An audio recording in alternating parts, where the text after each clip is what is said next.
Il-Mulej kmanda lill-profeta Hosea, kmand stramp għallu mur u żżewweġ lil Gomer. Gomer kienet mara ġerreja, prostituta. Hosea obda u kellu tfal minna, però wara xi snin telqitu u marret tadura għal lat oħra u sservihom u spiċċat tant faks u karestija li Hosea għall-imħabba li kellu lejn di martu mar feċċa u xtra mis-suq tal-ilsira. U meta akkwista għal darba oħra li nifsu qalilha inti tiegħi doppjament. Inti tiegħi għax int marti u inti tiegħi għaliex jiena xtrajtlek għalik innifsi. U din hija illustrazzjoni, din hija stampa tal-fedeltà li Alla iridna nuru miegħu u ħobbna aħna kif qed nirrispondu. Qed nirrispondu b'fedeltà jew qegħdin nkunu żleali lejh. Fil-waqt li nistqarruh bħala l-imgħallem tagħna, qegħdin nkunu fidili għall kelma tiegħu.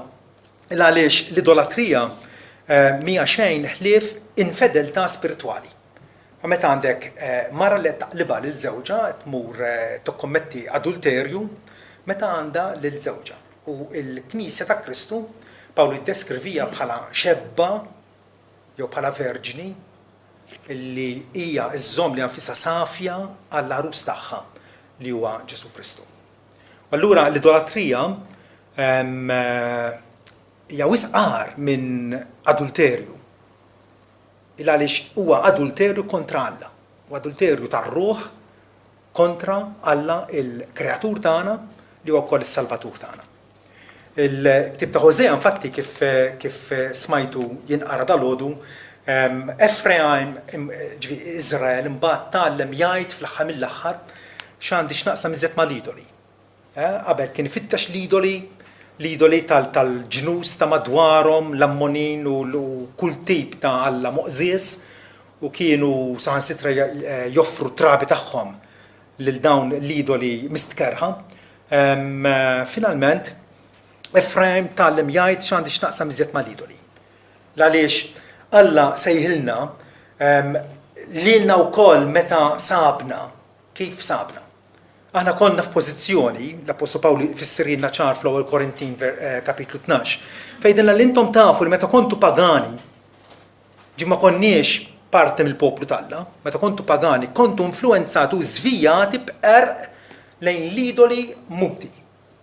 Għaw xaħat minna illi ma kellux dik l-affezzjoni jew dik l-inkjamazzjoni lejn diversi qaddisin jew statwi diversi vera, il-qalb tagħna kienet żvijata. Kienet żvijata fil-bluwa tagħna biex naduraw jew nagħtu il-lealtà tagħna lejn idoli muti isejħilhom. Idoli muti. Fil-festi, fil-pikibel qaddisin, konna nitlu fil-Knisja infestata bil-idoli, diversi artali, diversi statwi, vari ta' kull tip. Knisja idolatruża, ma nix ngħidu. Idolatruża bis-sanzjoni tal-mexxejja tagħha infisha. Ma x'ġara f'ħajjitna? X'ġara? Għaliex ma komplejniex f'dik il-vija. U koll l-Apostolu Pawlu meta kien fit-Tessaloniki ifissirulhom eżattament x'ġara. Id-rumori huma jirrapportaw dwarna li ma speċi ta' riċeviment kellna għandkom u kif dortu lejn Alla mill-idoli ħalli taqdu l-Alla ħaj u veru. Meta wieħed jara fil-Alla ħaj u veru, imbagħad jara l-istupidaġni, il-bluwa, li inti sservi ġbija minquxa tal-ġibs jew tal-kartapesta, jew tal-metall, x'inhi. Dortu lejn Alla mill-idoli. Jekk dorna le Alla ma stajniex dorna u ġarrejna l-idoli tagħna ma jmorrux flimkien. Ma jmur jew Alla jew l-idoli. Ma mhux flimkien. Mhux flimkien. Tafu li meta Alla żar il-poplu tiegħu fl-Eġittu, bagħat il-Mosè biex joħroġhom mill-Eġittu. ħarġu u Alla qalilhom intom ħadkunu t-teżor partikolar tiegħi. Irridkom tkunu saċerdozju rjali għalija, nazzjon qaddis. Jiena ġarrejtkom il-fuq bil-ġwienaħ tal-ajkla u ġbitkom lejja.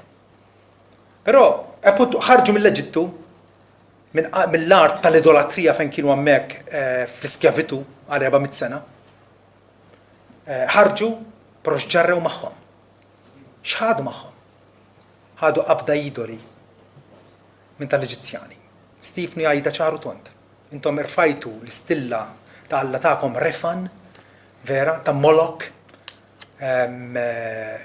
Alla għalaħħom l-iskavitu, però magħhom kellhom ukoll l-idoli.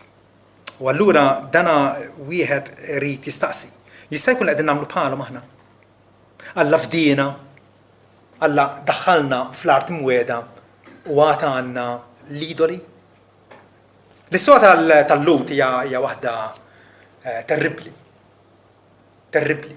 Kemm il-poplu kien żleali lejn Alla. Waqt li kien li jaf Alla qalilhom ma rajtu ebda forma meta jiena kellimtkom fuq il-Muntanja Sinaj, ma rajtu ebda xbija tiegħi. Mhux vera. Ġallu spirtu.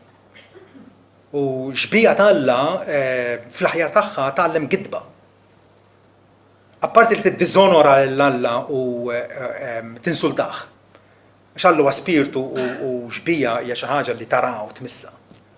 U Alla infinit fil-kobor tiegħu. U statwa hija tista' tkejjilha faċilment. Brutella. Kwalunkwe xbija ta' Alla jew kwalunkwe xbija li aħna nużaw fil-qima tagħna hija detestabbli. Hija abominazzjoni quddiem Alla. Tantu hekk li Alla meta ġabar ir-rieda kollha tiegħu. F'10 mandamenti. 2 minnhom u jerġa' l-ewwel 2 li huma allura fundamentali għall bqija għandhom x'jaqsmu proprjament mal-idolatrija.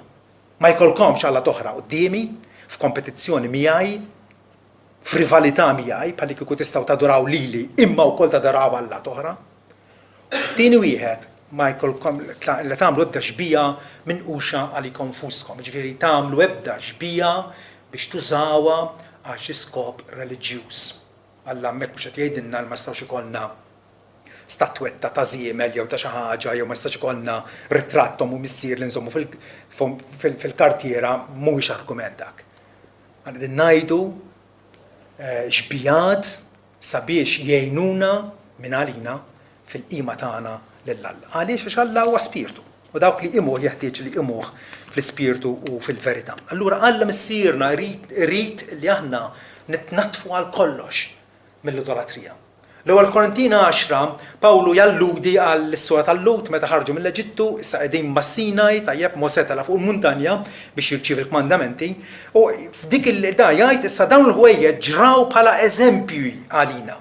Ħalli ma nkunux leblibin jew ma nixtiequx ħwejjeġ ħżiena bħalma dawk ukoll xtaqu. Lanqas tkunu idolatri bħalma għamlu xi wħud minnhom bħalmu miktub in-nies poġġew jieklu jixorbu u għamu jilagħbu. Għax l-idolatrija twaslek għall-immoralità, twaslek għal pasta saġni, infatti jekk naraw il-festi li jsiru, tgħidulhomx kultura Maltija. Dik hija idolatrija sfaċċata.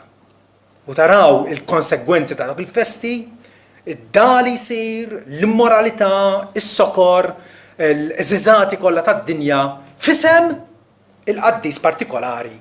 Hija xi ħaġa għal Alla hija intollerabbli. L-ewwel ħaġa mela rridu nitnatfu għal kollox mill-idolatrija. U rridu nkunu konsistenti mal-fidi li nħadnu. Jekk aħna ngħidu illi iva Alla ma jridx statu ma jiġbijat, tajjeb, qegħdin għandna jista' jkun li għandna xbijat xorta waħda. Illi aħna wkoll influenzati minnhom. Pawlu fir-Rumani jgħid int li tgħid biex ma jikkommettux adulterju. Tikkommetti adulterju int? Int li taborrixxi, li tistmer lill-idoli, tisraq imqades int? Ġifieri għandek x'taqsa tfadallek x'taqsa ma' tempji idolatrużi pagani? Qegħdin inkunu konsistenti. U t-tielet ħaġa, jridu noqogħdu wkoll b'seba' għajnejn dwar l-assoċjazzjonijiet tagħna. U U ċoħe, illi ma nkunux influenzati minn nies illi għandhom l-argumenti mimlijin sofizmu tagħhom, illi l-istatwi jgħinuk u l-istatwi huma ktieb għal min ma jafx jaqra u għandhom elf raġun għalfejn jagħmlu u jużaw l-istatwi. Frattant il-rida tal-Alla hija ċara. L-ewwel Korintin 5 jgħidilna daqshekk ma rridx infisser illi ma tagħmluhiex mal-immorali ta' id-dinja jew mar-rejba jew l-imbroljuni jew l-idolatri, altrimenti jkollkom toħorġu l-barra mid-dinja. Pawlu kien kitbilhom. Huma ħasbuh li ma jistgħux jagħmluha man-nies fis-soċjetà. Le, aħna msejħin biex nagħmluha man-nies tas-soċjetà. U kull fejn immorru ħansibu nies li huma mbroljuni, nies li huma ħallelin, nies li huma idolatri. Ma Pawlu jkompli jgħidilhom imma attwalment ktibtilkom biex ma tassoċjawx irwieħkom ma xi ħadd li huwa msejjaħ li huwa msejjaħ brother li intom tqusuh bħala Kristjan u frattant huwa immorali, rejb, idolatra, kalunjus, sakranazz jew imbroljun. Ma tali lanqas biss għandkom tiklu. Dan huwa l-importanza li l-Knisja, il-ġemgħa ta' Ġesu Kristu tkun safja.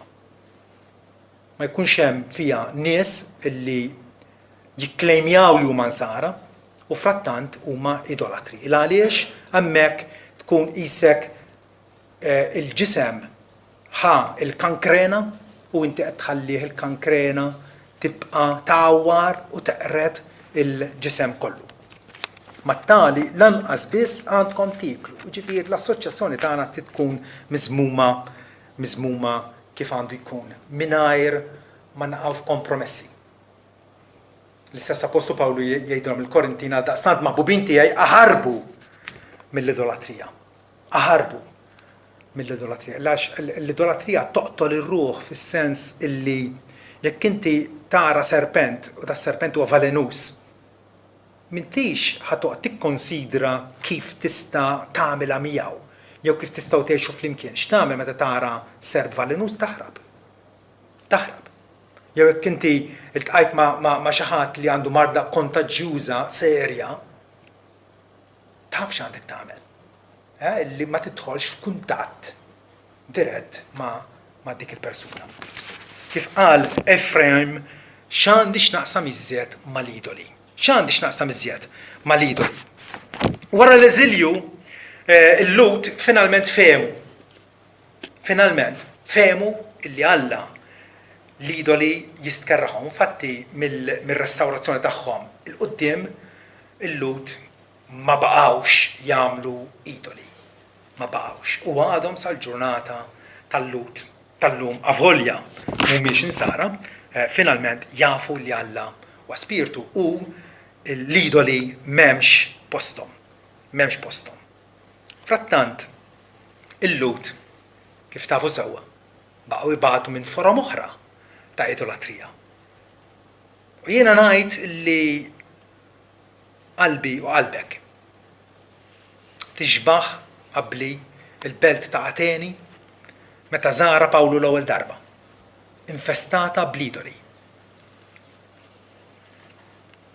Infestata bl-idoli, bħal dik il-kamra mimlija imbarazz, ingumbrata bl-imbarazz, u ma tafx minn fejn tibda biex tibda taddaf dik il-kamra. Aħfru lek ix-xokk jgħidkom, però din hija r-realtà. Meta aħna nħallu l-liġi tagħna tgħawwar fil-qalb tagħna, fil-kuxjenza tagħna, nibdew nindunaw malajr kemm ta' bilħaq forsi esternament ma nistatwi. Walla ħares ikun il-każ li f'xi dar ta' xi ħadd minnha issib xi statwi reliġjużi, m'għandux ikun u nifhmuha. Frattant nistgħu ngħidu li aħna notfa mill-idoli. Nistgħu ngħidu bħal Efraim x'għandi x'naqsam iżjed mal-idoli, għandna ngħiduha. Imma qegħdin ngħiduha b'kuxjenza tajba. X'inhuma il-forom l-oħra ta' l-idolatrija, idolatrija aktar fina, idolatrija aktar sottili, imma daqshekk ieħor qattila. Daqshekk ieħor dannuża għar-ruħ. Ġwanni l-Apostlu jgħid illi aħna nafu li bin Alla ġie u tagħna l-fema. Sabiex ikun nafu l-veru u aħna fil-veru fibnu Ġesu Kristu.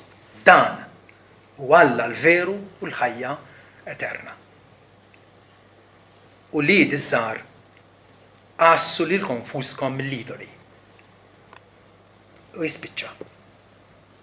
L-aħħar kelma li tibqa' tiddwi f'idnejna f'din l-epistola tant qawwija tal-Apostlu Ġwanni u li diżżar ħarsu ruħkom mill-idoli. Għaliex għalhekk jekk aħna immjun għall-idolatrija. Maħniex immjun. U hemm ċans kbir illi iva aħna infestati bl-idolatrija. U l-ewwel tip ta' idolatrija li hawnhekk Ġwanni qiegħed jalludi għalija hija proprjament meta jkollna ideat foloz dwar Alla. Idea falsa dwar Alla l-veru hija idolatrija. Dik l-idea falsa, dak it-tagħlim eretiku ħansejħulu hekk, qed iżommok milli inti taraf il-Alla kif ta' bilħaqu. Kemm hija popolari l-idea li Alla huwa mħabba u nieqfu hemmhekk. Ċertament Alla huwa mħabba. Aħna nitennew f'dan il-fatt. Doqnija l-imħabba tal-Alla, nafu xi esperjenzjajnija. Rajnija esibita fuq is-salib tal-Golgota. L-imħabba tal-Alla msawba fuq qlubna permezz tal-Ispiritu Santu mod li jenna. Però Alla huwa mħabba biss. U min għandu dan l-idolu allura jispiċċa biex jgħid li Alla jħobb lil kulħadd u ħadd mu ħajintilef il għaliex Alla huwa mħabba u daqshekk.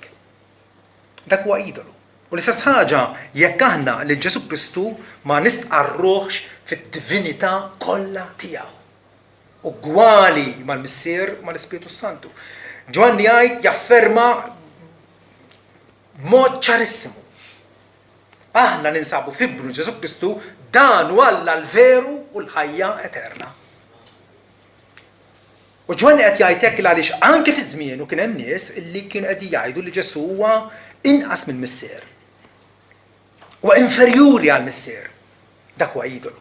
L-istess ħaġa nagħmlu meta l-Ispiritu Santu wkoll ma nagħtuhx id-divinità tiegħu. Ma narfuhx bħala persuna divina. Kemm hija popolari l-idea l-Ispiritu Santu huwa qawwa, huwa seta, huwa influenza ta' Alla u nieqfu hemmhekk. Le, l-Ispiritu Santu huwa persuna. Ġifieri noqogħdu attenti illi aħna nistqarru Alla wieħed fit-tliet persuni ugwali għal xulxin. Il-Missier, l-Iben u l-Ispiritu Santu. Din it-tip ta' idolatrija rridu nassu għalija u ngħidu bħala Efraim x'għandix naqsam iżjed mal-idoli.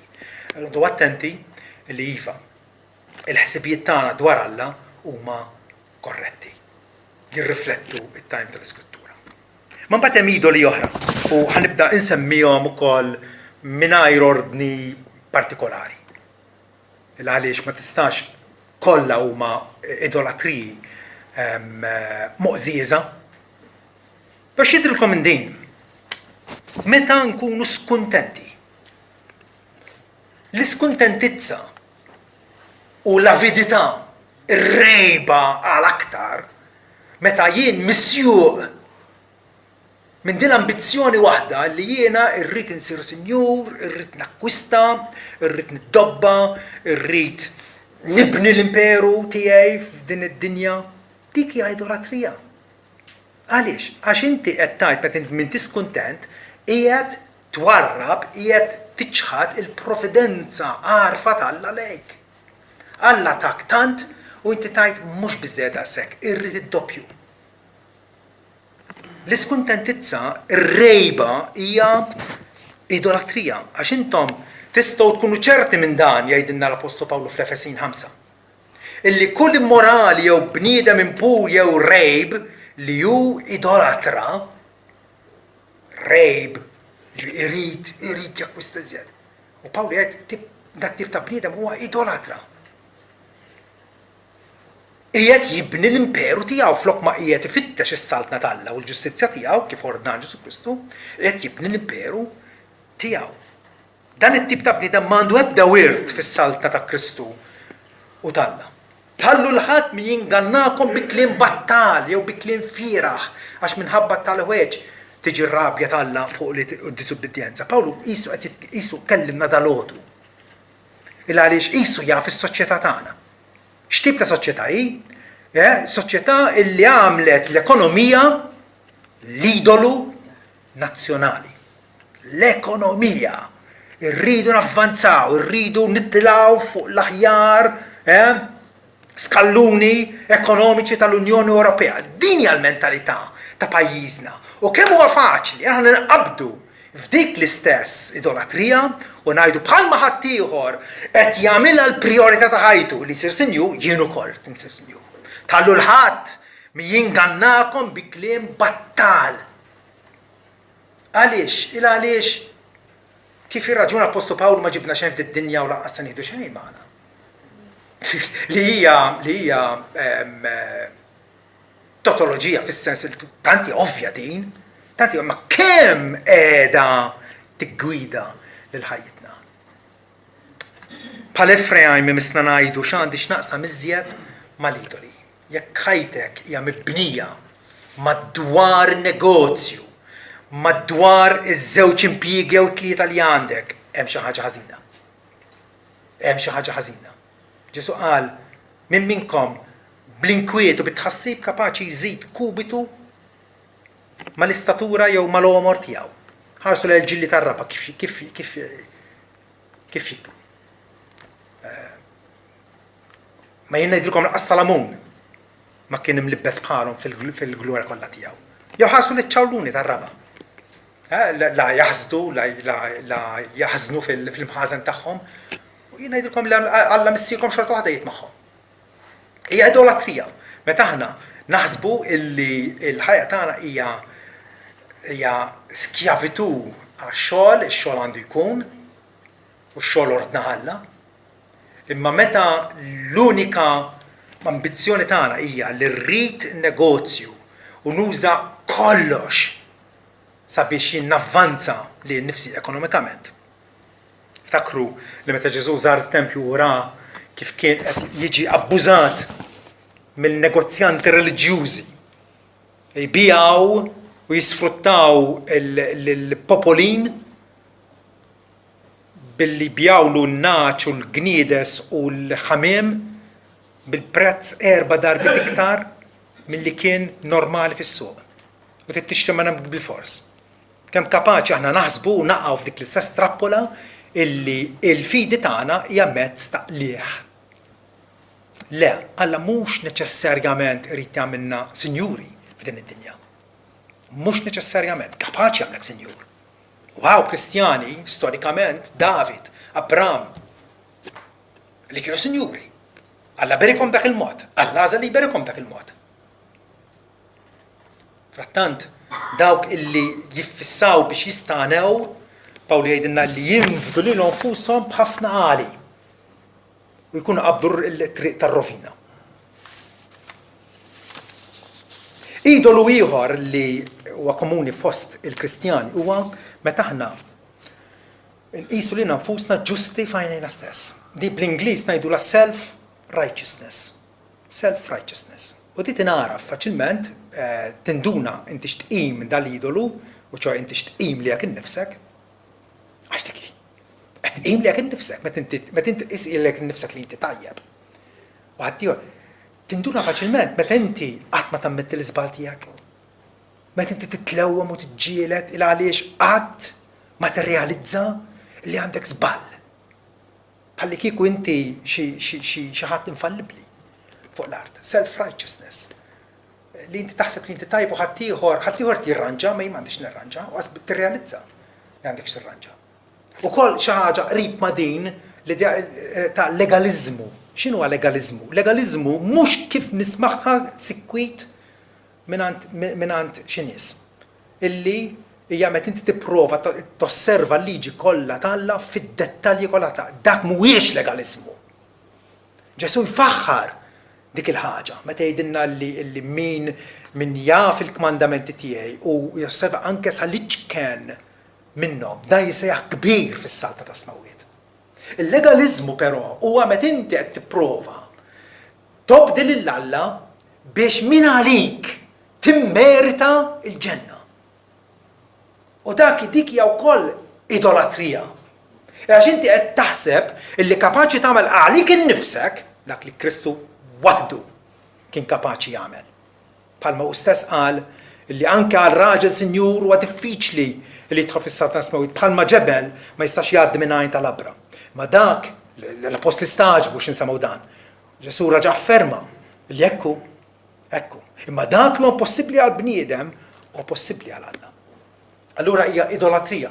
Meta aħna b'mod legalistiku, ġifieri qegħdin nużaw il-liġi tal-Alla biex minn għalina niksbu favur mal-Alla.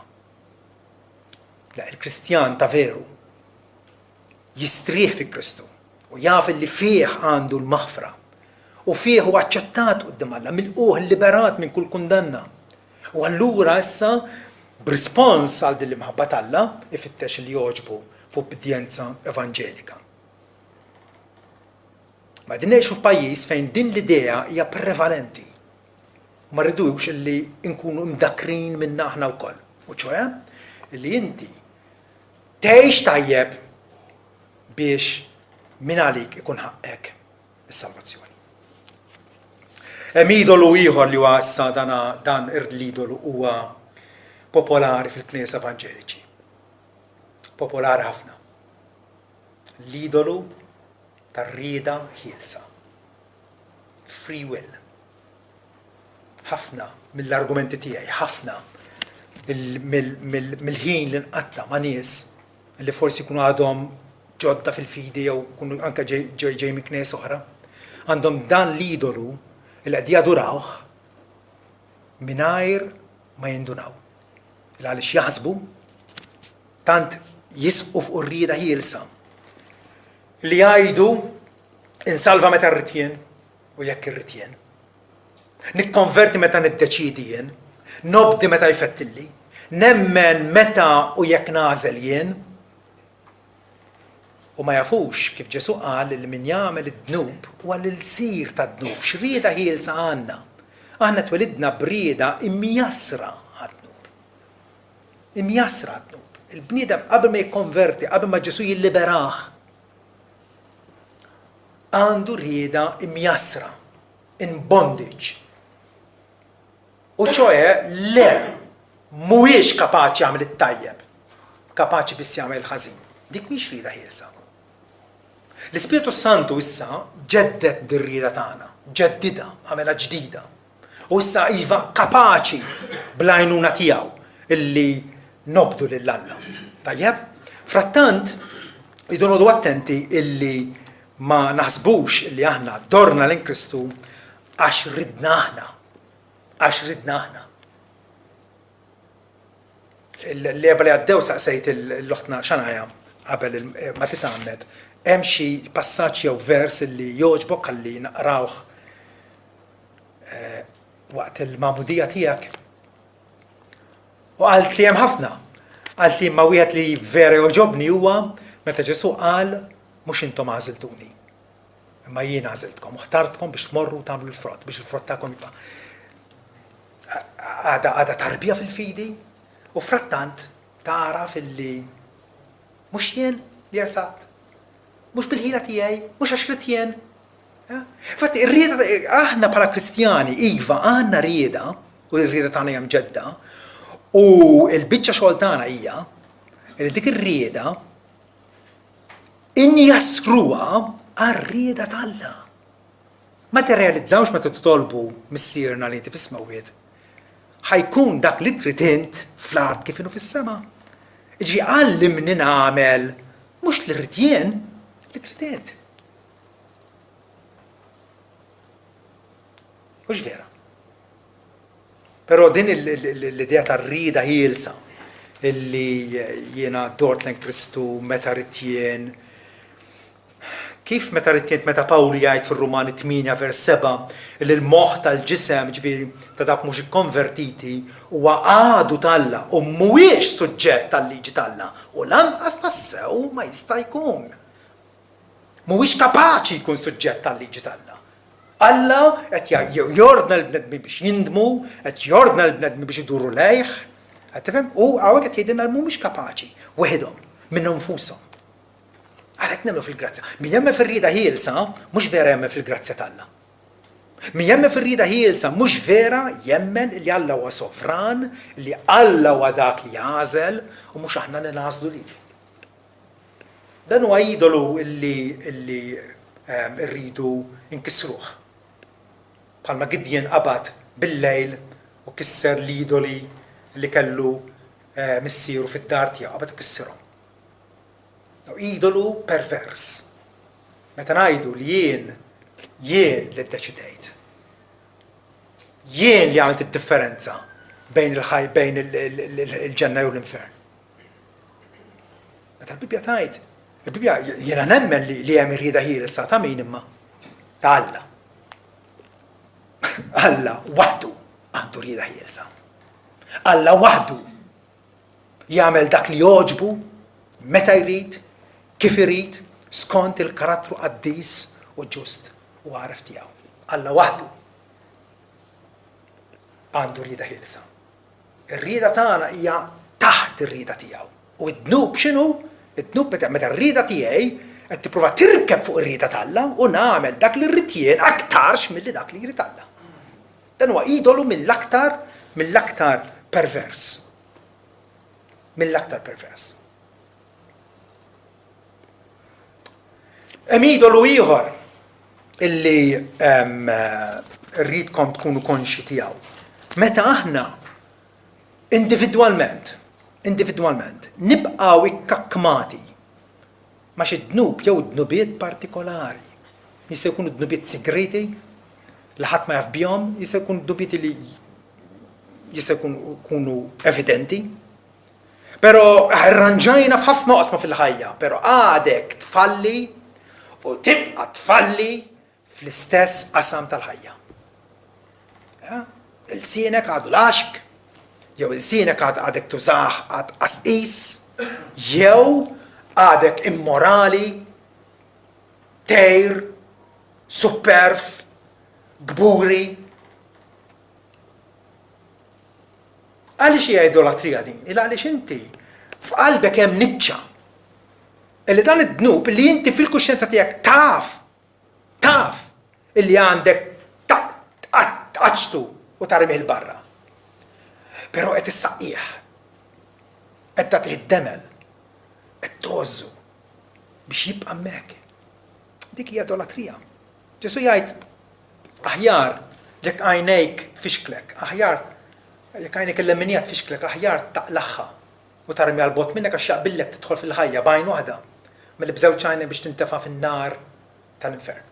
Jew kidek il-lemminija tfixklek, taqtaħħa u armi għal-bot minnek, jaqbillek tidħol magħtub fil-ħajja milli tintefa' fin-nar li ma jintifiex, fid-duda tagħhom ma tmutx u n-nar ma jintifiex. L-idolatrija hija qattiela kif qed ngħid. Jekk aħna ma ngħidux b'konvinzjoni bħalma qal Efraim, x'għandi x'naqsam iżjed mal-idoli. X'għandi x'naqsam jekk jiena għaraft lill-Alla l-ħaj, x'għandi x'naqsam iżjed mal-idoli. Idolu ieħor li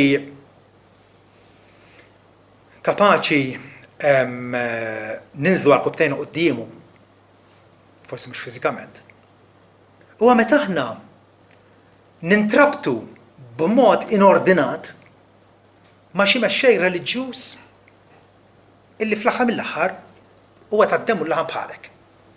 Jiena kont naf raġel Malti illi kull meta u għamel professjoni tal-fidi u kulħadd kien jarfu bħala evanġeliku. U kull darba iltaqa' miegħu kien jirreferili għal pastor tiegħu kemm hu tajjeb. Kemm jaf jippriedka. Kemm huwa mill-aħjar. U l-marra kont ngħidilha jekk jiġilu xi ħaġa dak il-pastor kif infatti ġara mbagħad siefer. Jekk jiġilu xi ħaġa dan l-individwu mhux se jibqa' fil-mixja tal-fidi. U hekk ġara. Hekk ġara. Hija xi ħaġa li tkaxkxek. Illi kapaċi nintrabtu ma' bniedem aħjar tintrabat ma' qasba fil-wiet. Aħjar tagħmel iżjed sens. Milli tintrabat ma' bniedem bħalek. Jew li tevalwa li jekk innifsek inti x'ħadd tgħaddi l quddiem jew tinxattula skont il-prestazzjoni ta' ħaddieħor, speċjalment tal-mixxejja reliġjużi tiegħek. Ma tagħmel sens. Hemmhekk qed turi li inti idolatra qiegħed tadura Alla bniedem bħalek fl-aħħar mill-aħħar. Pawlu għad attent ħafna illi dawk mirbuħin minnu għall-Evanġelju ma jaqgħux f'din in-nassa.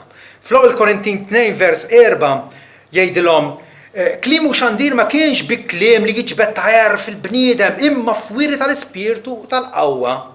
Ġifi Pawlu kieku kellek tisimgħu jitkellem ma kienx impressjonak. U stess jammettija. Ma kienx oratur bl-istandard Griegi ta' dakinhar. Imma għaliex kien jagħmel hekk sabiex il-fidi tagħkom ma tkunx fl-erf tal-bnedmin imma fil-qawwa t'Alla. Fil-qawwa t'Alla.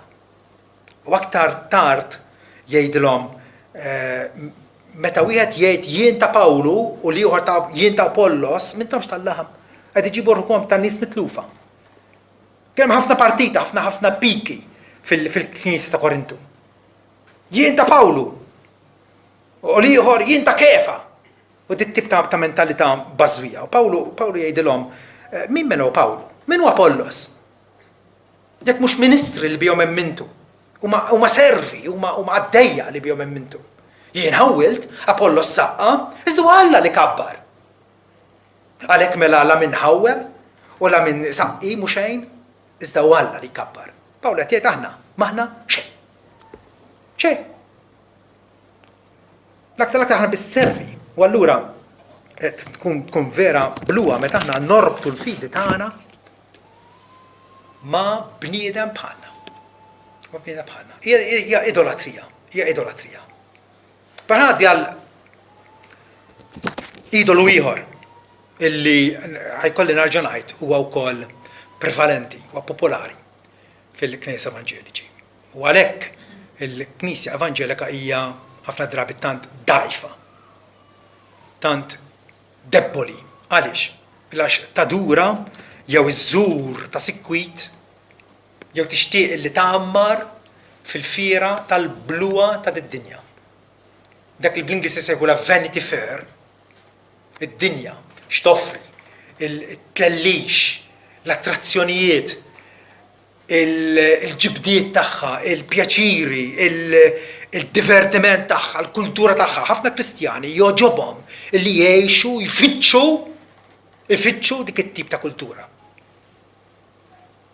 U dan l-idolu huwa għal darb'oħra jerrielna ir-relazzjoni tagħna ma' Alla. Għax Alla jgħidilna uħorġu minn nofshom, kunu separati. Ara kif ġagbu iċanfar lin-nies illi kitbilhom fejn f'kapitlu 4 vers 4 tal-ittra tiegħu jgħidilhom ja nies adulteri. Ma kinux adulteri x'kienu jaqalbuha lil-żwieġhom jew lil-marthom mhux dak is-sens. Fis-sens li l-idolatrija hija infedeltà lejn Alla. Qed tagħżel xi ħaġa jew xi ħadd minflok Alla. Jew f'kompetizzjoni miegħu. Allura hija nies adulteri. Ma tafux li l-ħbiberija tad-dinja hija l-għadu t'Alla. Jekk aħna ħanfittxu nibqgħu ħbieb mad-dinja u ningwalaw mad-dinja, jiġifieri mal-mentalità pluralistika tad-dinja li kollox u tajjeb, kollox jgħaddi, inti għandek raġun, jien għandi raġun, għavolja nemmnu affarijiet totalment differenti minn xulxin, jew kontradittorja xulxin. Dik hija d-dinja, dik hija toffri d-dinja. Jesu qal id-dinja tobodni. Għaliex? Għax jien nixed kontra tagħha li l-mela tagħhom maħżiena, mela allura kif qed tfittex il-pjaċiri tad-dinja. Jien nies adulti ma tafux li l-biberija tad-dinja hija l-għadu t'Alla, għalhekk min irid ikun ħabib tad-dinja isir għadu t'Alla. Daqshekk sempliċi. Daqshekk clear cut. Ġwanni wkoll fil-ittra tiegħu jgħid illi m'għandniex nfittxu تحبوش الدنيا لن أصل ويش ما في الدنيا يك شحات تحب الدنيا المهبطة المسير ميش فيح أش كل من في الدنيا الشوات خزينة الجسم العينين القبورية الهية ده مش جاي من المسير أما الدنيا تعدي والشوقات تاعها يعدوا قال ما من يعمل اللي يريد الله يبقى دايما ديك اللي احنا بالانجليزي زي يقولوا wordliness عندك تريد تبقى بالمنتاليتي تاع الدنيا ما تيجي تنبدأ في حسابيتك ما تيجي تفتش الكلمة الله باش تكونفورم روحك معها وموش ما بدك تسمع فوق الراديو يا فوق شربانك يا فوق اتياي داك البروفيسور يا داك البسيكولوج يا داك دانوا ايدولو السبيرتو موندان اللي انت تبقى ككمات مع الكولتورا تاع الدنيا certamente يقدرون نشوف الدنيا ويقدرون يتحالطوا مع حد ieħor ما يفسرش بدaqshekk naċċetta l-ideat żbaljati jew il-ħażen ta' ħadd ieħor. Aħna ċittadini ta' smawiet u allura jdu niftakru li hawnhekk aħna jien qarib jien frustier d-dinja mhijiex pajjiżi. Aħna ċittadini ta' smawiet u allura aħna pellegrini għaddejjin minn hawn għaddejjin min ara l-avvanza l-pellegrin u tara l-Kristjan xi jasal fil-fira tal-fruqa u kif pruvaw żommuha hemmhekk u xi marriċ ħaġruh bdew jissuttawh b'elf-oġġett. Uri lil xi ħadd illi huwa żbaljat illi jinsab fit-triq il-wiesa tat-telfien u tara kemm jibqa' jħobbok.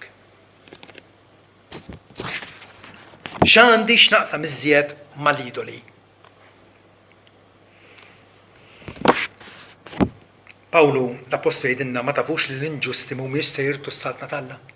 Dan huwa suġġett leħwa. Dan huwa tema illi ma nistgħux naffordjaw illi ngħidu u hija. Ma tantx importanti.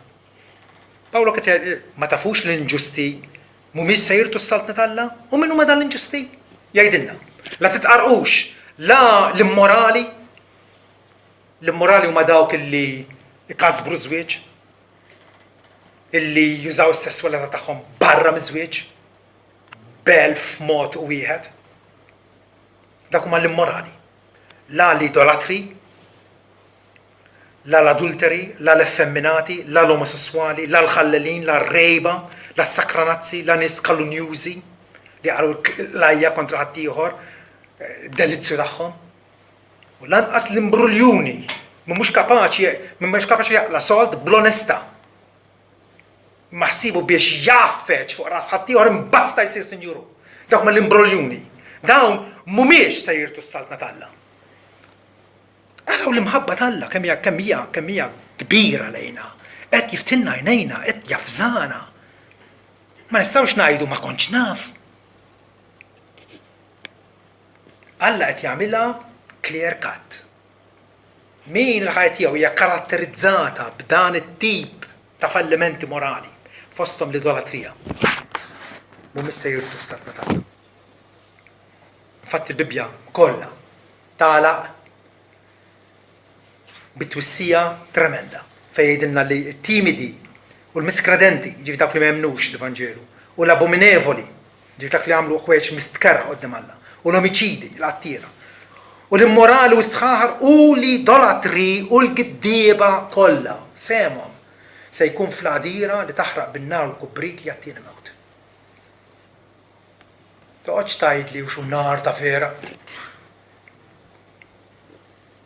Laqset nkun naf. L-importanti biss huwa li ma mmux hemm. Li ma mmux hemm. Ġesu jafżana, Ġesu jiftinna għajnejna. Bl-akbar onestà. Xemm jistenna għal nies illi kasbru l-liġi tal-Alla. U aktar minn kollox l-idolatrija. Għax l-idolatrija qed tiġħad il-Alla biex inti ssib soddisfazzjon tiegħek. Wistin ta' Epona jibda l-tip l-aktar famuż tiegħu l-konfessjonijiet bistqarrija sabiħa fejn l-Alla jgħidu inti ħlaqtna li kien nifsek u ruħna ma ssibx serħan qabel tistrieħ fik. Kapaċi ngħixu dik is-sentenza. Nkun qegħdin naħarbu minn kull tip ta' idolatrija, minn kull tip. Meta aħna ix-xewqa ta' qalbna irridu nissodisfaw biss balla l-imbierak.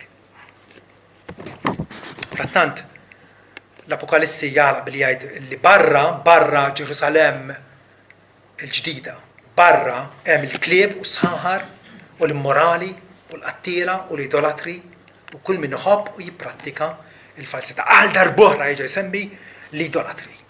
U ċoħe dawk li jpartu lill-Alla ħaju veru ma xi ħaġa, oġġett jew persuna oħra. Alla ħlaqna għalih innifsu. U allura nitolbu lill-Alla sabiex jagħtina l-indiema jekk hemm bżonn l-indiema u jiena konvint li l-koll kemm aħna għandna bżonn l-indiema f'dan il-qasam. Għandna bżonn li aħna ndur l-Alla mill-idoli, għal darb'oħra mill-idoli. Bħalma Ġakob seħħ il-familja tiegħu qabel ma telqu lejn Xekem. X'qalilhom? Ġabar il-familja kellu familja kbira. Għalilhom qabdu l-idoli tagħkom ħanitfnuhom taħt din is-siġra. Ħanitfnuhom hemmhekk. X'għandna x'naqsmu iżjed mal-idoli? Tikkuntentax ruħek li tgħid illem ma nistatwi. U wara xaru każa Knisja Kattolika. Knisja Kattolika għandha problemi tagħha. Aħna għandna tagħna. U tagħna jerġa' t-tentazzjonijiet tagħna jerġgħu huma aktar sottili. Il għaliex jirrigwardjaw idolatrija fil-moħba tal-qalb. Ma l-Alla m'hemm xejn li huwa mistur. Ma kollox huwa għer u mikxuf quddiem dak li miegħu għandna x'naqsmu. Ħanitolbu l-Alla biex jagħtina l-indiema, ġifieri bidla radikali fil-ħsieb tagħna. Bidla radikali fit-timetable tagħna. Bidla radikali fl-ambizzjonijiet, fix-xewqat tiegħi. Alla biss kapaċi jiġbidna lejh. Ġeremija talbu ikkonvertina u Alla, u aħna nduru lejk. Ikkonvertina, dawwarna lejk. Għalhekk l-indiema twassal għal bidla fl-aġir tagħna, fl-imġiba tagħna, fil-kondotta tagħna. Flok ma tkun kondotta mimlija kompromessi li nippruvaw noġbu l-Alla u x-xita fl-istess ħin. Qed noġbu l-Alla u lil nfusna fl-istess ħin. Tkun kondotta denja tal-indiema tagħna. Ħalli dan il-ħsieb meta l-Apostolu Pawlu nagħlaq bih fejn lill-Korintin jgħidulhom xi ftehim hemm bejn it-tempju tal-Alla u l-idoli. Fejn huwa t-tempju tal-Alla? Aħna nfusna. Alla jagħmel fostna kull Kristjan individwali huwa t-tempju tal-Ispiritu Santu. U xi ftehim hemm bejn it-tempju tal-Alla u l-idoli għax aħna t-tempju tal-Alla l-ħaj. Bħalma qal Alla se nagħmmar magħhom u se nimxi fosthom u se nkun Alla tagħhom. Huma se jkunu l-poplu tiegħi. Konsegwentament ġi fid-dawl ta' dil-weda ta' Alla, weda stupenda, weda li narawa tul il-pattijiet kollha ta' Alla minn żmien Abraham il-qudiem. Il-patt li għamel ma' Abraham, il-patt li għamel ma' Mosè, il-patt li għamel ma' David, il-patt il-ġdid imwiegħed minn Ġeremija, imwettaq fi Kristu, kollha għandhom l-istess weda. Jien se nkun Alla tagħhom, huma se jkunu l-poplu tiegħi. U allura konsegwentament x'għandna nagħmlu fid-dawl ta' dil-weda? Oħorġu minn nofshom u kunu separati, jgħid is-Sid. U tmissux il-ħaġa mpura u jien se nilqakom għandi u se nkun għalikom missier u intom se tkunu għalija. U li subin u bniet jgħid il-mule Alla omnipotenti. Amen. Amazing grace, how sweet the sound that saved a wretch like me.